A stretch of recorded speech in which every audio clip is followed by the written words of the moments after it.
Here we learn about escape sequences.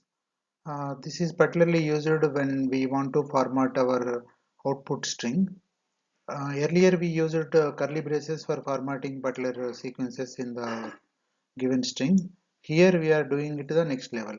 So slash n used for the new line and slash t used for giving the tab, horizontal tab, and a single quote, right? Whenever, because most of the strings are embedded into the double quote or single quote in Python.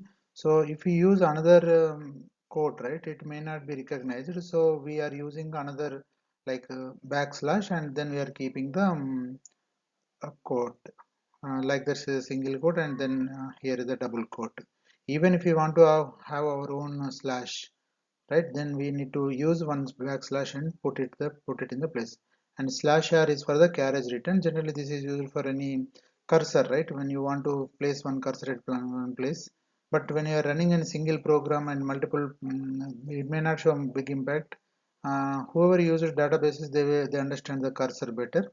Yeah, apart from this, there are many other escape sequences are available.